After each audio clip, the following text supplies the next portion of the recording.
बलियावी की गुफ्तगू के इसी हिस्से पर बवाल चल रहा मौलाना मकबूल साहब, जब बलियावी ने खमटोक के कहा है कि कुफ्र की हवेलियों में रहने वालों, इस्लाम वो नहीं है जो लीला दिखा करके इस्लाम समझाया जाए। इस्लाम डिजिटल नहीं है जो टीवी के स्क्रीन से समझाया जाएगा। इस्लाम फिजिकल है। बद्र में उतर के इस्लाम समझा दिया, ओहद में उतर के इस्लाम समझा दिया, खैबर में उतर के इस्लाम समझा दिया, करबला में उतर के इस्लाम समझा दिया।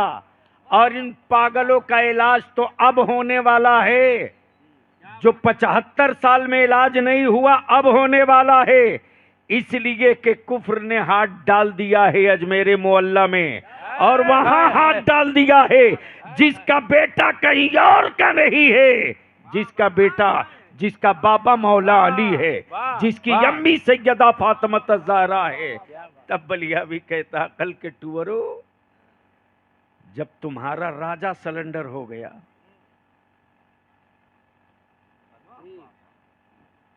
जादूगर सिलेंडर हो गया, तो क्या समझ रहा है मेरे ख्वाजा की खड़ाउन खत्म हो गई है?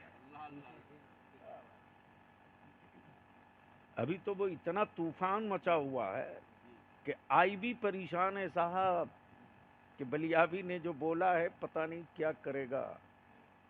लेकिन सच्ची बात यह है कि मुसलमानों, मैं तुझसे हाथ जोड़ करके, विनती करके, अपील करके, तेरी नस्लों के लिए, तेरी औलादों के लिए कह रहा हूं रे, अपनी जमीनों के कागज ठीक कर लो और अपनी औलादों को पढ़ाओ। जाहिल रखोगे तो बदगोश्त बन करके रहेगा खानदान में, और पढ़ा करके मरोगे तो धड़कते हुए दिल की तरह रहेगा पूरी जमात में, पूरी बिरादरी में। और पूरी बिरादरी जिस्म होगी और तेरी औलाद उस जिस्म की धड़कन होगी। इसलिए मैं विनती करके कहूंगा, पढ़ाओ अपनी औलादों को। मालूम आने के बाद मेरे उलमा मुझसे सवाल कर रहे थे क्या होगा मस्जिदों का, तो गुस्सा भी आ रहा था, हंसी भी आ रही। 25 साल पहले पागल की तरह घूमते रहा बलियावी मुसलमानों तुझको समझाने के लिए कि अपनी अपनी मस्जिदों का कागज पेपर दुरुस्त कराओ। अवाम तो अवाम, मेरे उलमा नशा में थे, सौदा दिख रहा था, पता नहीं कोई कारोबार तो नहीं है।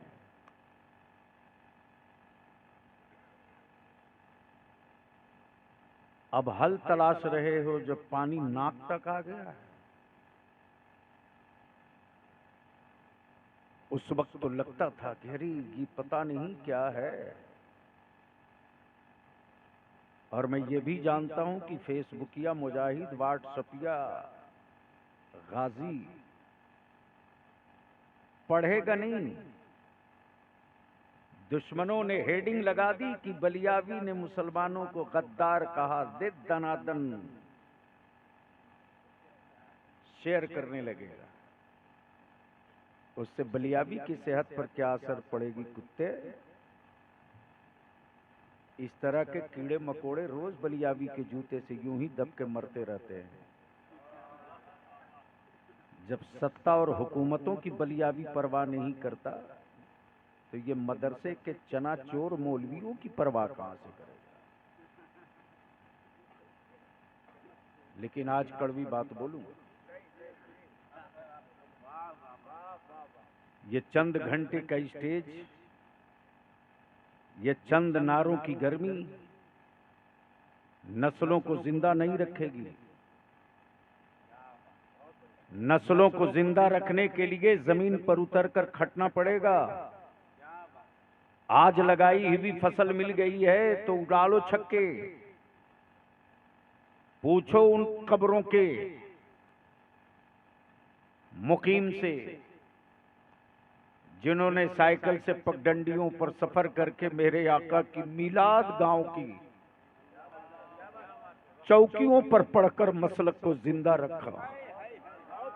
जिन्होंने किताबें देख करके मेरे आका की जश्न मिलाद और विलादत बयान करके, वो किताबी मिलादे पढ़ करके अकीदे का जितना मुस्तहकम काम मिलाद किताबें पढ़ के, किताबी मिलाद पढ़ के जितना मजबूत अकीदा बना के गए, हम हाईटेक स्टेज लगा करके भी उतना मजबूत अकीदा नहीं बना पा रहे हैं। इस सच्चाई से आंख नहीं चुरा सकते। और ये नहीं पूछा जाएगा मौलाना बलियावी कितनी गरजदार तकरीरें करके आए हो। पूछा ये जाएगा कि जमीन के ऊपर अल्लाह ने सारी सहूलतें दी, काम कौन सा करके आया। उस वक्त भागने को रास्ता उस्ता नहीं मिलेगा। दुरूद शरीफ पढ़ लीजिए तो मैं कुछ अर्ज कर दूं। अरे अगर याद है दुरूद शरीफ तो बुलंद आवाज से पढ़िए। अल्लाहुम्मा सल्ली अला सय्यदिना मौलाना मुहम्मदिन बारिक वसल्लिम सल्लु अलैहि सलातु व सलामन अलैका या रसूल अल्लाह। इन दिनों हुकूमत मेहरबान है, दे दनादन केस बलियावी पे ठोका जा रहा है। वो एक नहीं हरामखोर पढ़ रहे हैं कि क्यों केस हो रहा है। वो चोरी डकैती का केस नहीं है, इसी मसलक और नस्लों के मुस्तकबिल की जंग का केस है। लेकिन उसको फॉरवर्ड करने के लिए कोड़ी है, ये हाथ में जान नहीं है, ताकत नहीं। लेकिन फेसबुक पर अंग्रेजी क्या बात रही साहब, जवाब नहीं है आरामखोरों को। और क्या गजब के मुनाफिक हैं साहब कि जब सामना होगा तो मैं तो फेसबुक व्हाट्सएप पढ़ता नहीं, हमको आता ही नहीं। लोग बताते हैं सुन लेता हूं, नोटिस नहीं लेता। लेकिन आज बलियावी की गुफ्तगू 10-5 मिनट सुन लो, अगर मर्जी है तो सुधरो, नहीं मर्जी तो भारत में कीड़ों मकोड़ों के मरने के बाद दुनिया गम मनाएगी। तेरी औलादों के मरने के बाद लड्डू बटेंगे तेरे दरवाजे। लिख लो जो मैं कह रहा हूं। माइक ठीक कर सकते हो तो कर दो।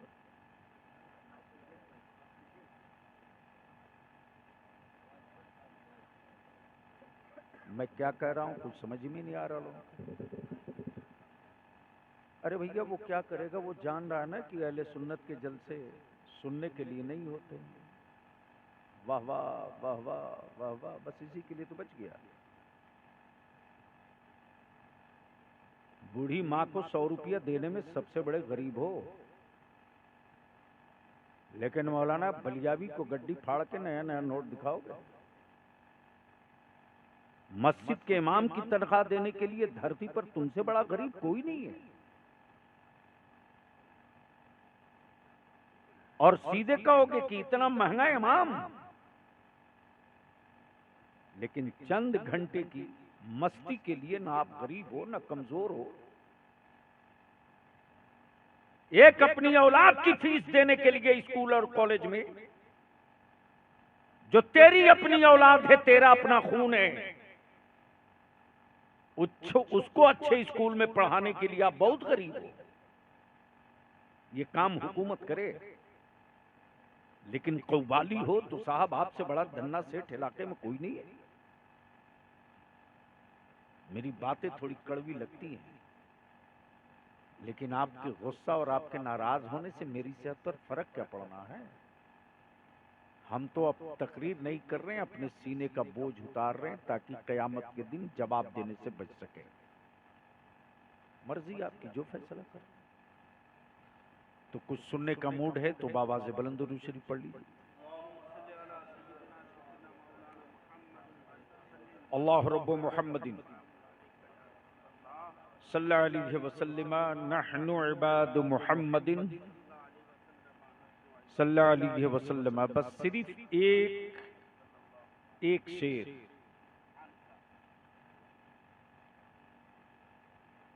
आखिरी वक्त है एक बीमार का,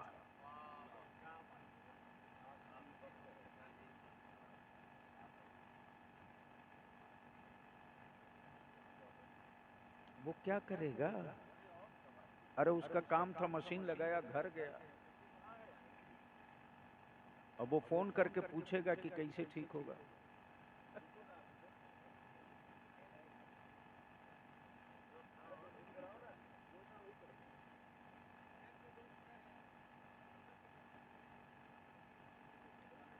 अरे तो वो ऑपरेटर थोड़ी है। जिस तरह भाड़े का मौलवी आ रहा वैसे भाड़े का ऑपरेटर आया। घबरा क्यों गए? भाड़े का मौलवी शायर बुलाओगे, कहोगे गांव में बरकत नहीं होती।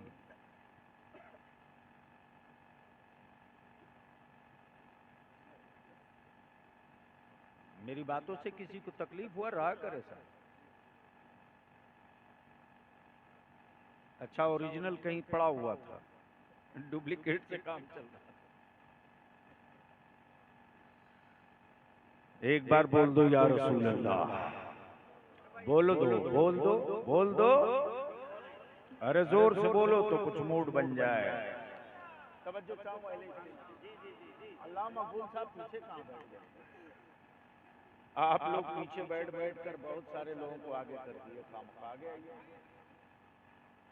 कोई दिक्कत नहीं ना है आगे आने में।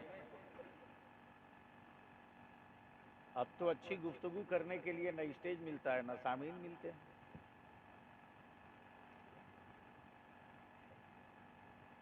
तवज्जो चाहूं, आखिरी वक्त है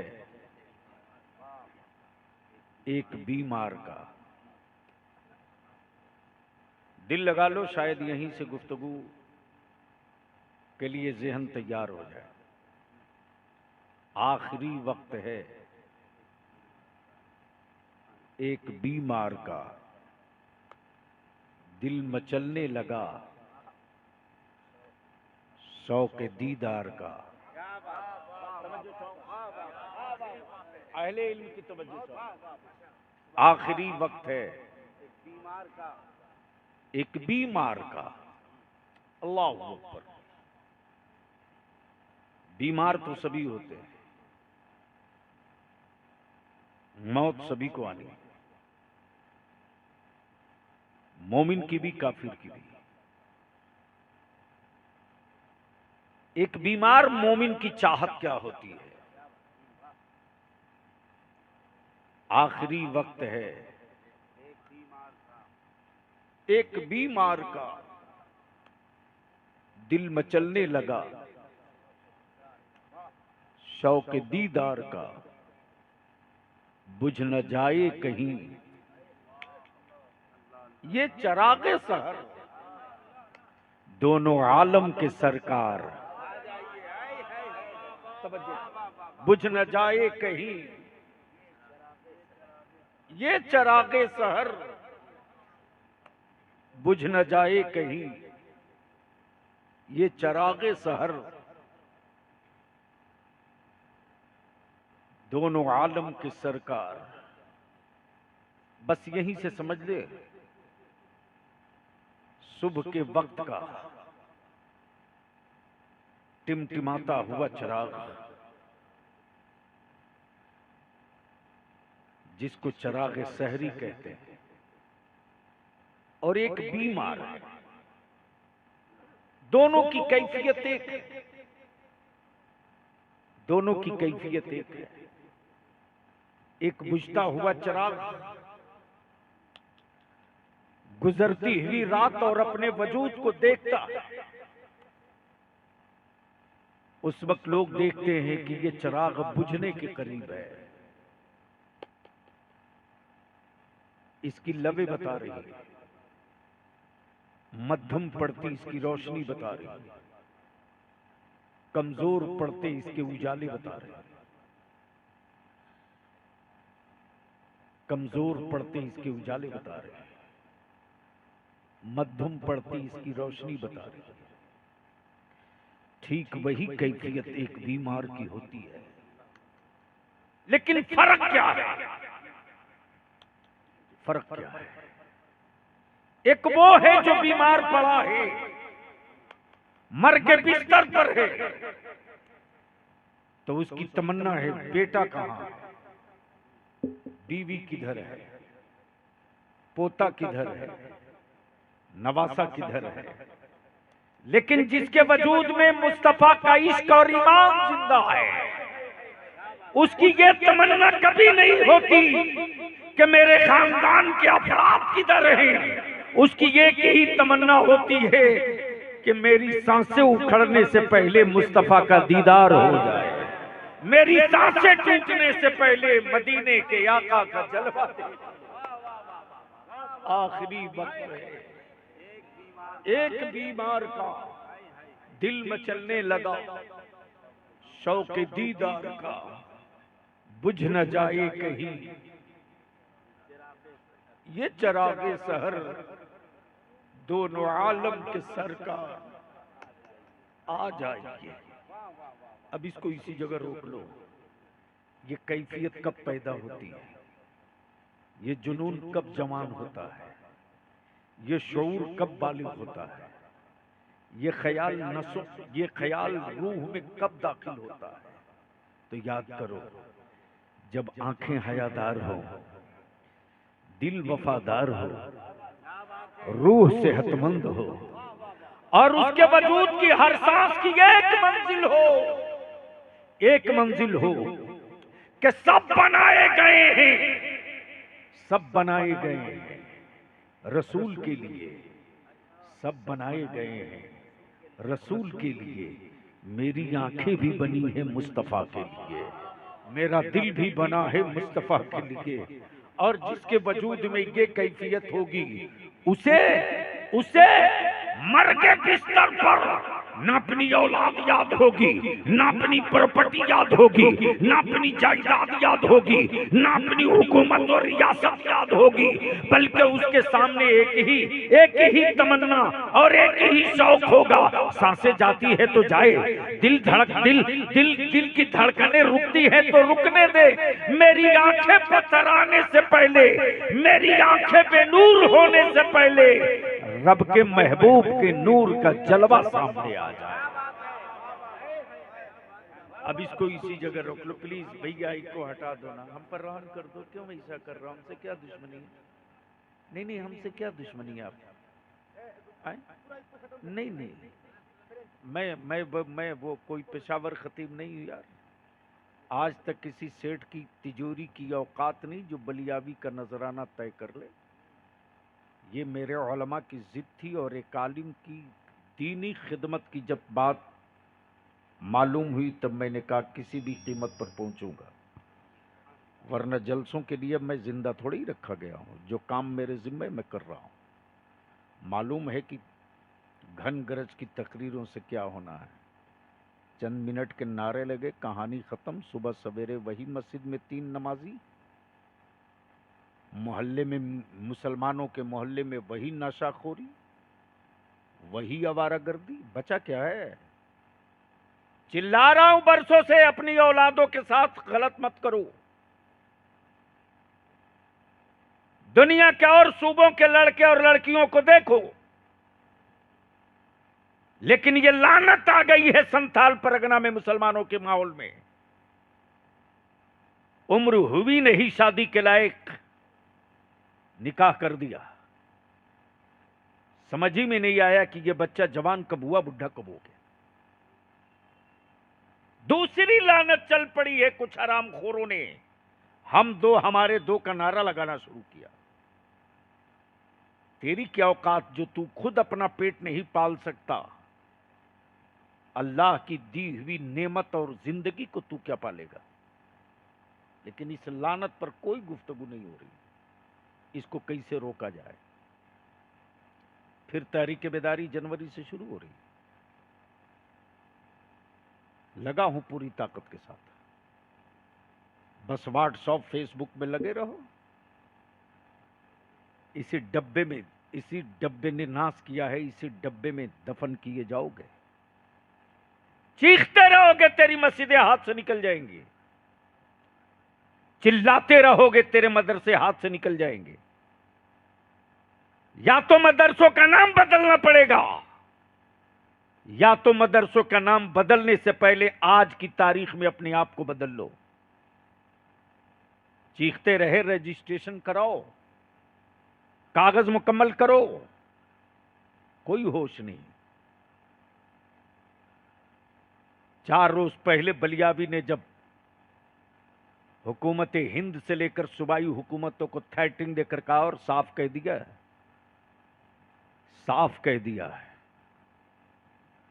कि मेरी मस्जिदों की बुनियाद खोदने वालों, अगर तुम इतने ही पुराने थे तो तुम अपने घर में क्यों नहीं थे? मस्जिदों में क्यों पनाह लिए हुए थे? इसका मतलब बाद में आए हो। लेकिन सारी गुफ्तगू का निचोड़ यही है, हम अपने उलमा से अपील करेंगे, फुर्सत नहीं मिलेगी, माफ कीजिएगा, आपके बेटों को फुर्सत नहीं दी जाएगी, आपकी औलादों को फुर्सत नहीं दी जाएगी। आज अगर आपको फुर्सत नहीं निकाल पाए आप, तो कल आपकी औलादों को फुर्सत नहीं दी जाएगी कि कागज ठीक करा लो। इसलिए सारा काम छोड़कर आज फुर्सत निकालिए, ताकि कल आपकी औलादों को फुर्सत मांगने का मौका न मिले, कागज मुंह पर पटक के कहें ये है सबूता। लेकिन लगना पड़ेगा। अहले सुन्नत के जवानों को आवाज दीजिए तो ये तो इकट्ठा हो जाते, पैसे से भी, दौलत से भी, जिस्म से भी, जान से भी, खिदमत से भी। आलिमों को कौन जमा करेगा साहब?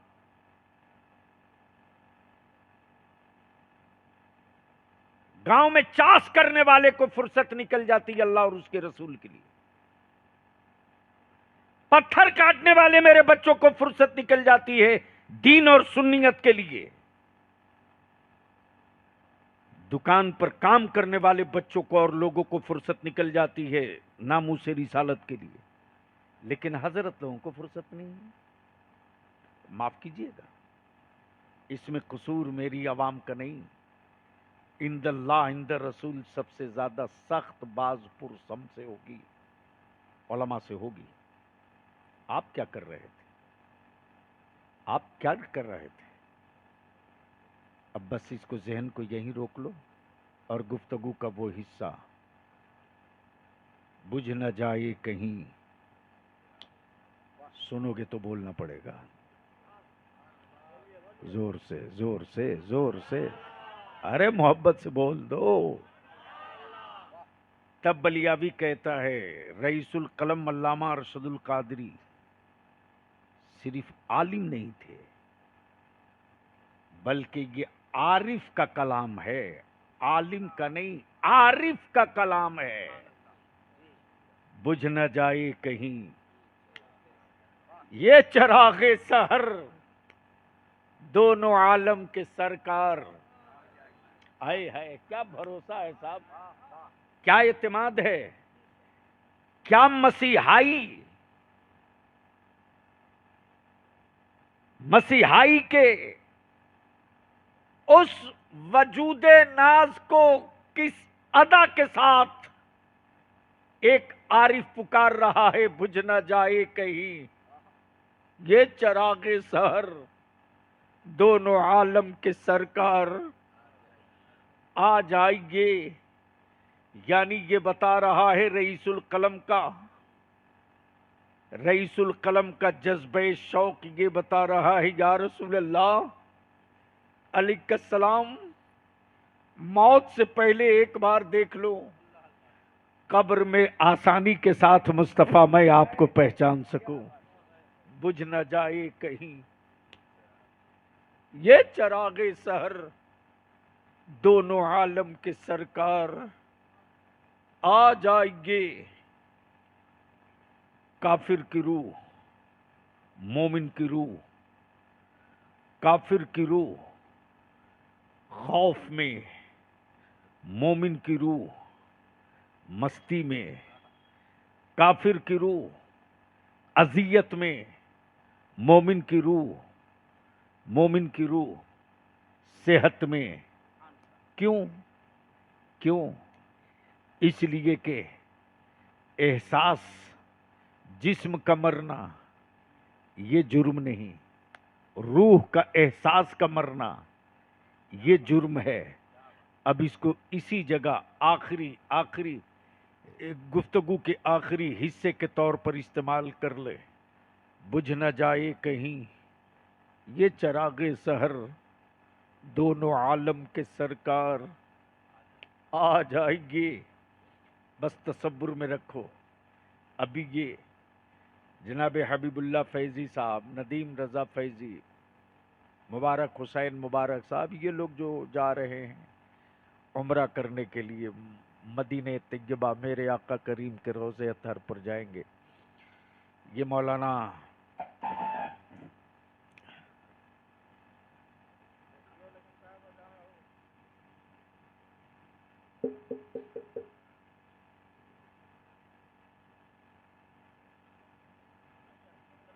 बोलो, आप काम कीजिए गुड्डू भाई, आप काम की छोड़िए ना।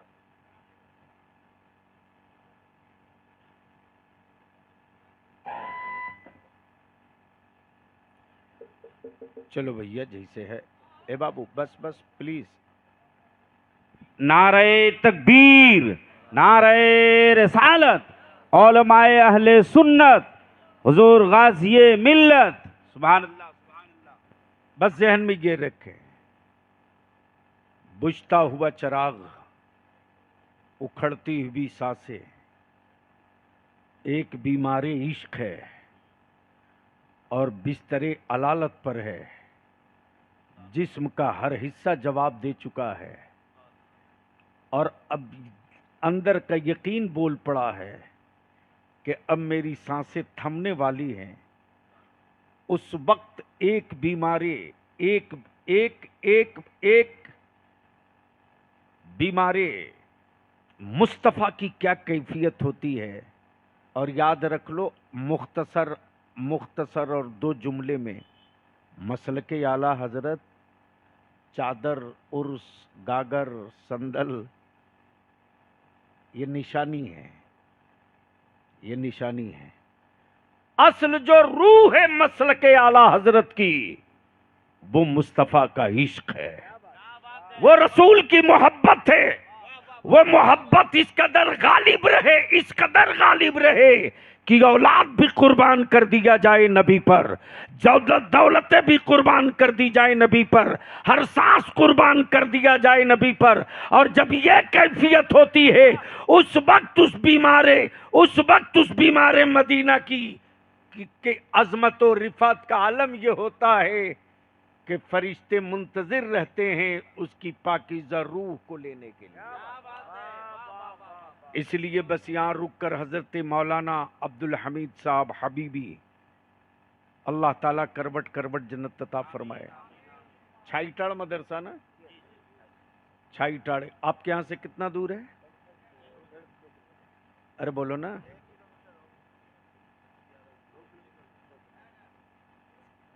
अरे झगड़ा मत करो भाई, 1 किलो हो कि 2 किलो हो, चलो बस इतने ही दूर मान लो कि आप चाय पीने जाते हो। बस मुसलमान और झगड़ा ना करे, ये हो ही नहीं सकता।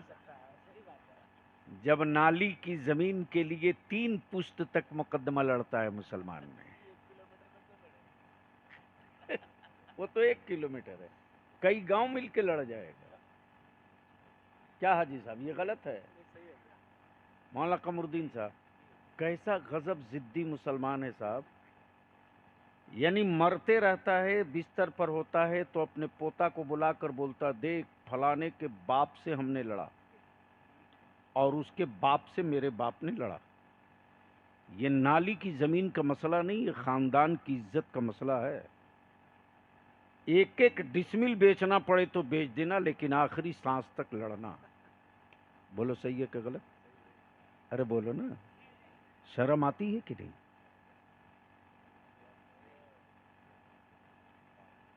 जो काम बैठ करके मस्जिद में हल कर लेना चाहिए वो कचहरी में करते। अरे शुक्र करो कि चंद फकीर पैदा हो गए संथाल परगना में। उन फकीरों ने अपनी नस्लों की रोटी की खेती नहीं की, अहले सुन्नत की वो फसलें बहार उगा के दुनिया से रुखसत हुए। कि आज उन आबादियों में कोई मौलाना पहुंचे न पहुंचे, उन फकीरों ने नबी कौनैन का इश्क और बरेली के इमाम का मसलक और अकीदा बरसों पहुंचा दिया है। और आज उसका असर ये है कि गांव का बूढ़ा जो खेत में चाष करता है वो शक्ल देख करके पहचान लेता है कि ये मुस्तफा की मीलाद वाला मौलवी है या मुस्तफा की मीलाद की बगावत वाला मौलवी। आंखों में ये चमक दे दी उन बुजुर्गों ने। माना चंद थे हजरत मौलाना जमाल साहब हबीबी, अल्लाह ताला गरीक़ रहमत करे उस आलिम पर, रईसुल कलम का चहीता, उन्हीं के जुमरे और उन्हीं के हमअसर, उन्हीं के साथियों में हजरत मौलाना अब्दुल हमीद साहब हबीबी। माना कि उन्होंने बुखारी नहीं पढ़ाया, माना कि उन्होंने तिरमिजी नहीं पढ़ाया, लेकिन इतना काम तो कर दिया कि बुखारी पढ़ने वाले मदरसे में जाने के लिए एक छोटा कारखाना तैयार कर दिया। क्या बात है। तिरमिजी पढ़ने वाले मदरसों में जाने के लिए एक छोटा कारखाना तैयार कर दिया। यानी अपनी मिल्लत की औलादों को ऐसा मटेरियल बना दिया कि वो ढलेगा तो रजा के मसलक के ही सांचे में ढलेगा, किसी दूसरे के सांचे में नहीं ढलेगा। वाह वाह। इससे बड़ी खिदमत क्या है साहब। बस आखिरी बात अर्ज कर दूं, उन्हीं के ईसाले सवाब के लिए आज की महफिल है। बस ये जानते हुए सर्दी भी ज़्यादा है और मुझे पूरा यकीन है, पूरा भरोसा है, और जो मैं आजकल तमाशा देख रहा हूँ, अब तो हमारे जलसों में मजमा इसलिए भी कम आएगा कि अब पब्लिक की क्या ज़रूरत है, यूट्यूबर काफ़ी है। हाँ, अब तो यूट्यूब पर घर में बैठ के लोग सुन लेंगे। अरे कल ये वही लोग हैं जो यूट्यूब के जरिए तरावी भी पढ़ाने की बात कर देंगे।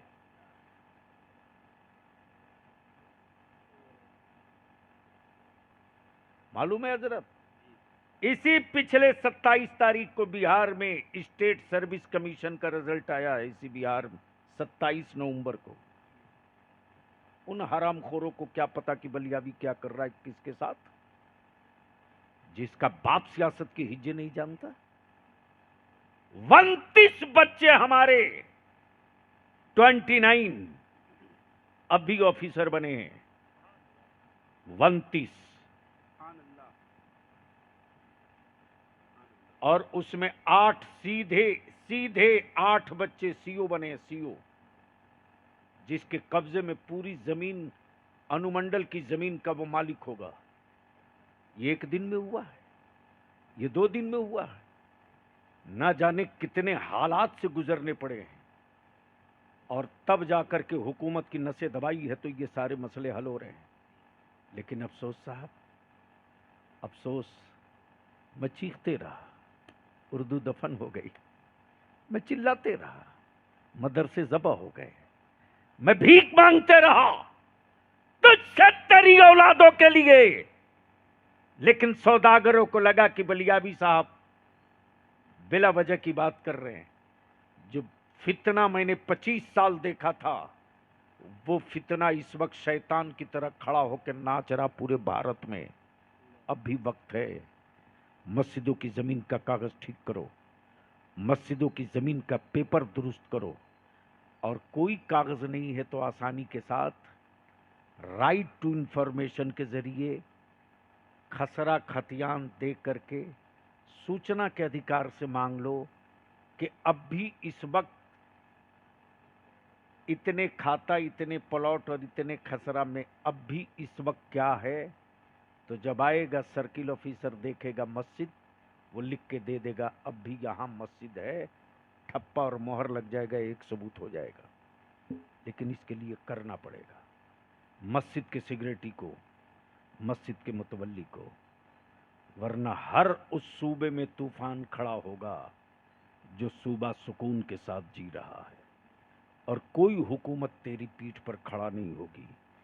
इसलिए कि आपके वोट से सबको प्यार है, आपकी नस्लों से किसी को कोई हमदर्दी नहीं है।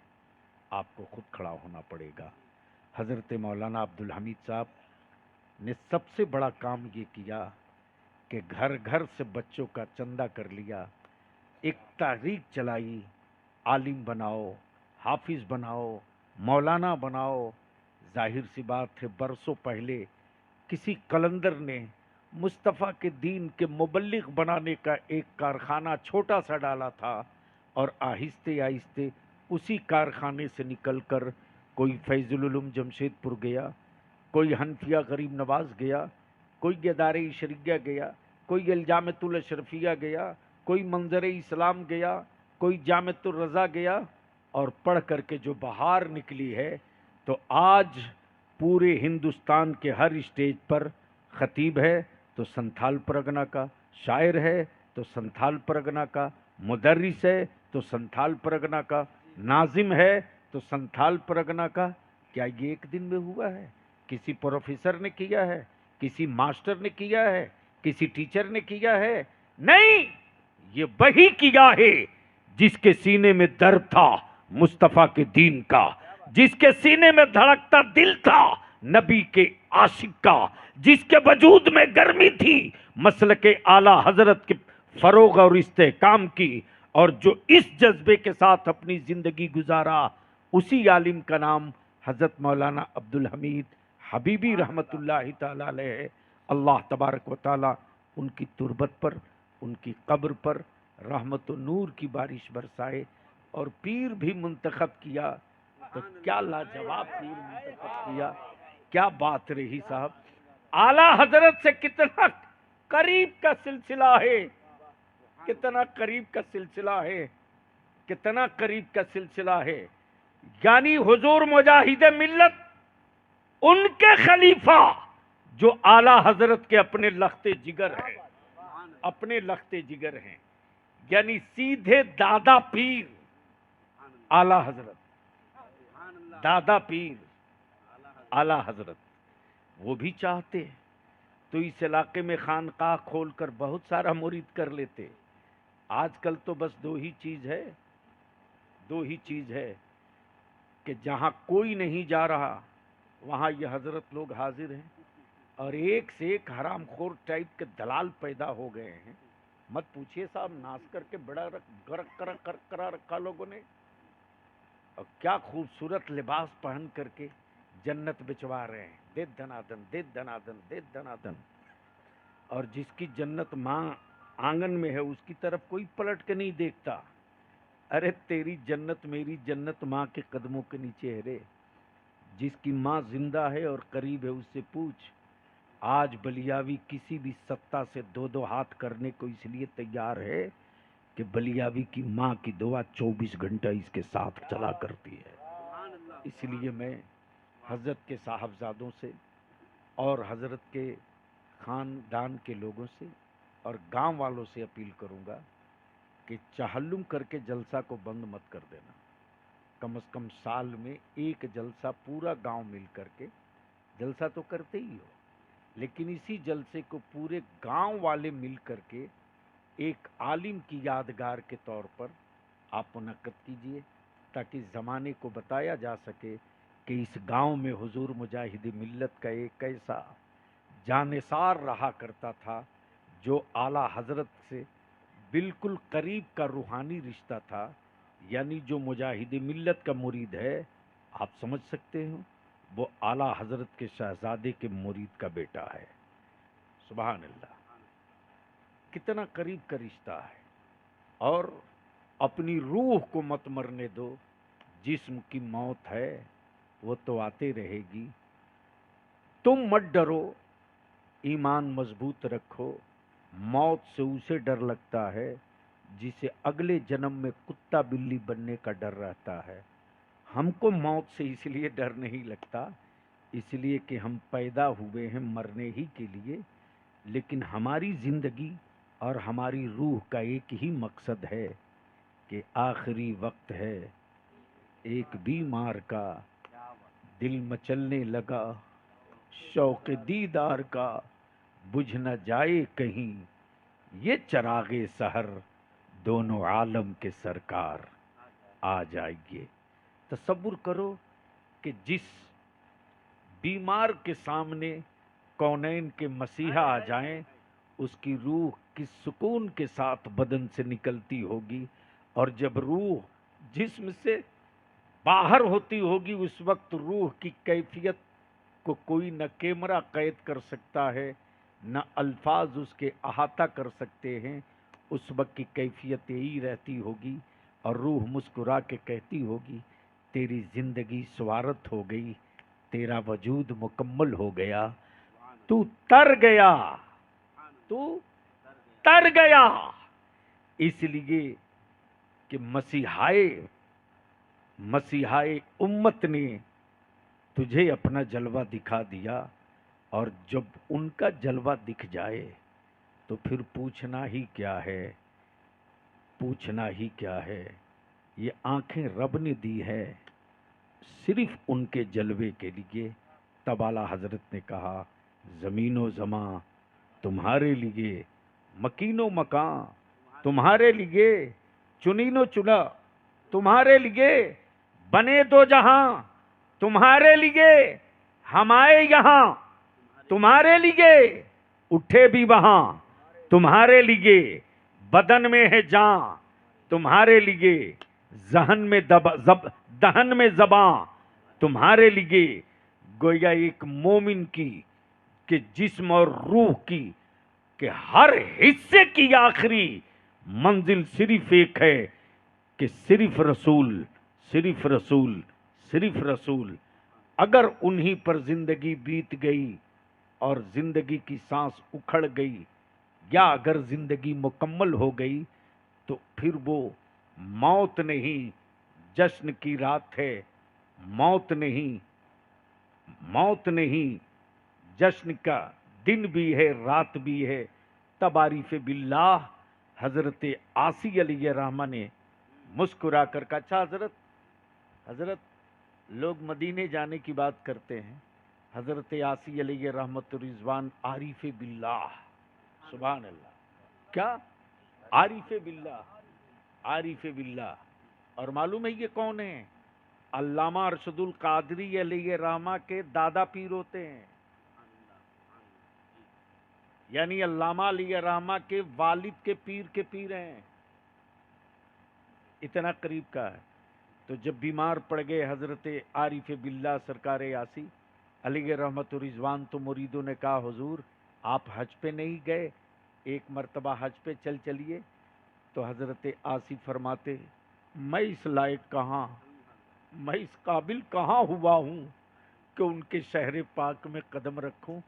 लेकिन जिस वक्त बिस्तर पे हिचकियाँ ले रहे थे, उस वक्त हजरत आसी ने सिर्फ एक शेर कहा था, आज फूले न समाएंगे कफन में आसी, गोर की शब है उस गुल से मुलाकात की रात, गोर की शब है उस गुल से मुलाकात की रात, जिसकी तमन्ना में मैंने पूरी जिंदगी टकटकी बात कर बिता दी।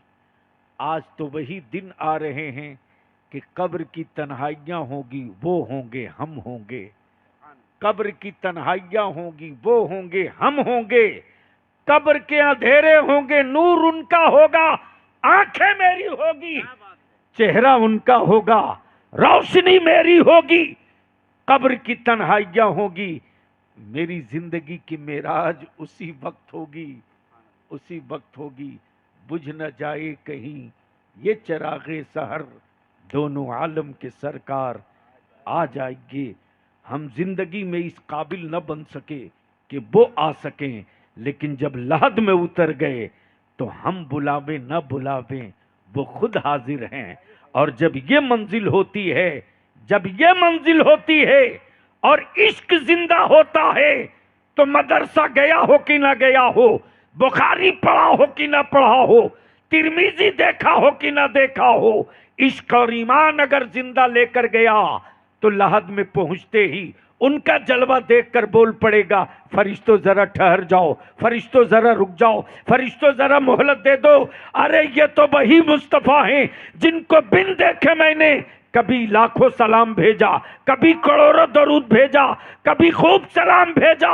फरिश्तों सवाल जवाब बाद में कर लेना, पहले मुझको अपने आका पर सलाम पढ़ लेने वाह, दो। वाह, वाह। पहले मुझको अपने आका पर सलाम पढ़ लेने दो। ये चिरागे इश्क जिन बुजुर्गों ने जलाई है, अल्लाह तबारक व ताला उनके दीनी खिदमात को कबूल फरमाए। यार जिंदा सो ठंड में बिस्तर छोड़कर तशरीफ लाए बिरादरान इस्लाम। भैया इसको हटाकर तुम्हारा माइक चल सकता है।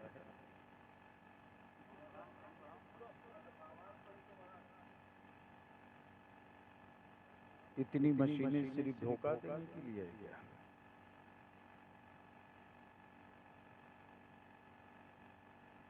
सबसे पहले मैं शुक्रिया अदा करूं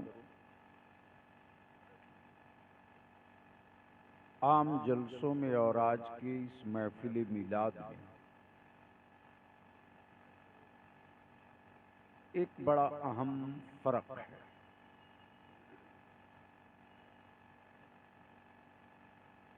लेकिन बेपनाह खुशी और मसरत भी है कि जिस आलिम दीन ने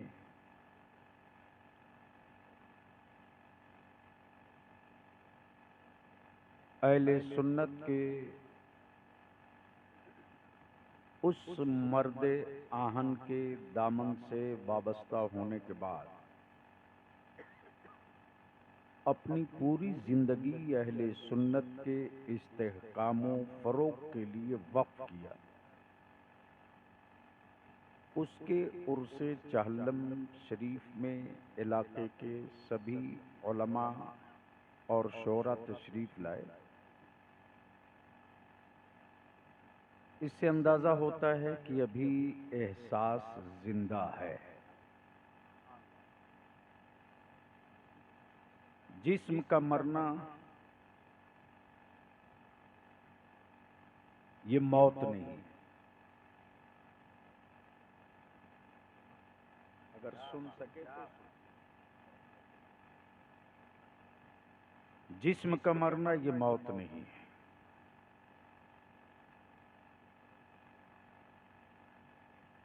मकान बना है तो टूटेगा,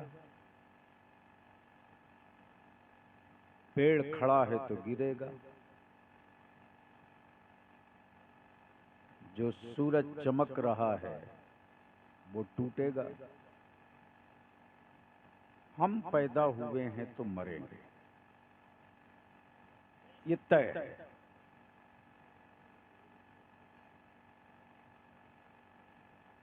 जिस्म का मरना ये जुर्म नहीं है,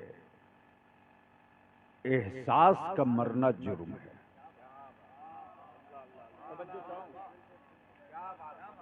और जिस जमात, जिस कौम, जिस मिल्लत, जिस समाज की जिम्मेदारों का एहसास मर जाए, लाशें दिखेंगी, चलती रहेंगी लेकिन लाश होंगी। सेहत अच्छी होगी लेकिन लाश होगी। चेहरा बड़ा खूबसूरत होगा लेकिन किसी काम का नहीं। फाजिल गिरामी हजरत मौलाना अब्दुल हमीद साहब हबीबी, जिनके दीनी खिदमत में सबसे बड़ी खिदमत ये है कि इस पूरे खित्ते में मसलके आला हजरत का झंडा गाड़ के जिंदगी जिया है। और उसी खिदमत का सिला है कि अल्हम्दुलिल्लाह इस पूरे अतराफ के नामवर शोराई कराम उलमाए ज़बील एहतराम तशरीफ लाए और आप हजरात बिस्तर छोड़कर घर से आ गए और इस ठंड में अब तक बैठे हैं। न कोई वाटर प्रूफ पिंडाल है, न कोई खास एहतमाम है। इससे ये अंदाजा लगता है कि अभी एहसास जिंदा है। अब दरूद शरीफ पढ़ लें तो दो तीन बातें अर्ज कर दूं।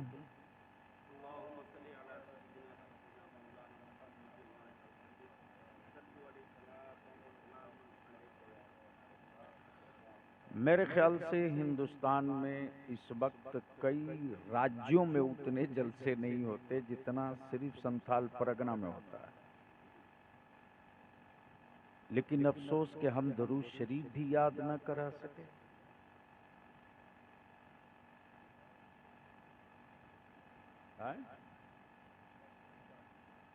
नहीं, माफ कीजिए, सच बोल दूंगा आग लग जाएगी।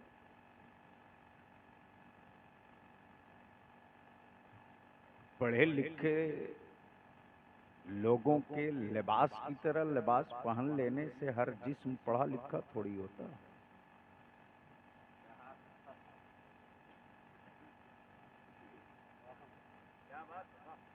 लेकिन ये भी तय है कि कोई मार्किन का कपड़ा पहन ले पढ़ा लिखा तो वो जाहिल थोड़ी हो जाएगा।